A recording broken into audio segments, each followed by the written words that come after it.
Hey, what's going on everybody? This is Dom, and today we're getting into my review of the iPad Air. Let me start by saying that this is an excellent upgrade regardless of which iPad you currently own. Now that statement may be a little backpedaling on my part because when this was first released, I wasn't really convinced that it was a worthy upgrade for anyone who owned a 4th generation iPad. Well, I was a little bit wrong in that department, so let me come out here and tell you that this iPad Air is excellent. Sure, the iPad Air is definitely faster than the iPad 4, but there's not a lot out there at the moment that can really take advantage of that speed. You'll see quicker load times in games and other apps, but that alone shouldn't be your deciding factor for upgrading. The difference is in the design. The iPad Air is designed to match its little brother, the iPad mini. In fact, aside from one being much larger than the other, you'd never know the difference.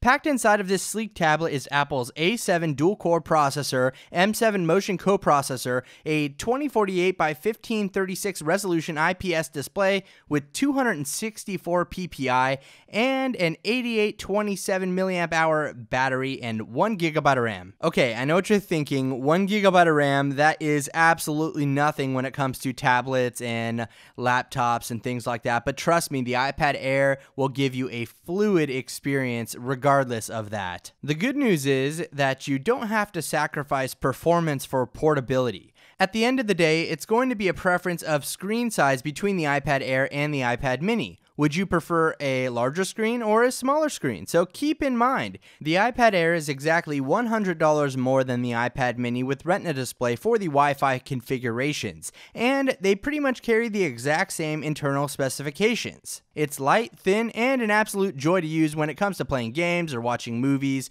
or browsing the web. I'd take the design of the iPad Air over its predecessor any day of the week, and prior to now, I preferred the design of Apple's iPad mini over my 4th generation, but now we get the best of both worlds. This new design makes the iPad 4 look like a dinosaur. Now that's just my opinion, but I definitely prefer the sleek look of the iPad Air over the 4th generation iPad, and I think that there's a lot of people out there that will agree with me on that. As far as its actual build goes, the iPad Air is 28% lighter and 20% thinner than its predecessor. Now this is obviously an excellent change for those used to holding a tablet for a long period of time, and I definitely appreciate the decrease in size and weight. Enough with comparisons, let's talk about performance. Like I said, the iPad Air is fast. It's definitely fast enough to provide a fluid experience in iOS 7 and will run any game or application with ease. You'll know this tablet is fast when you don't run into any performance issues. Expect high benchmark results on this device, and in my recent video comparison,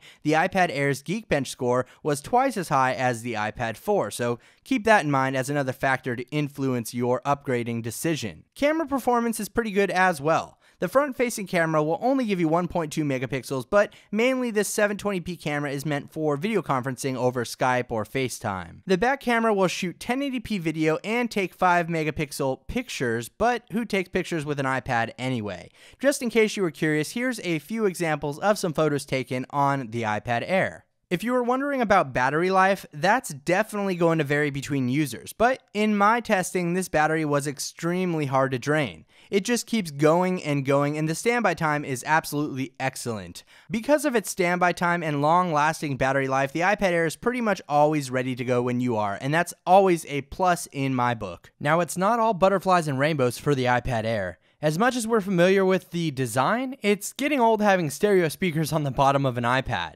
They just don't sound good, and not to mention, I consider stereo sound to be an immersive experience with audio coming from the left and right side of something. I'm just not a fan of these speakers, and I really hope that Apple will move them on future iOS devices. Either way, I think the iPad Air is a solid purchase and upgrade over any tablet you currently own, unless of course you own the iPad mini with Retina display, but we'll save my opinions on that device for another video. Meanwhile, if you enjoyed this brief review, please hit that thumbs up button as it does help out the channel a lot, and for more coverage on the latest and greatest iOS or Android devices, subscribe to this channel if you are not already. Thank you very much for watching everybody, I really appreciate it. This is Dom, and have a great day.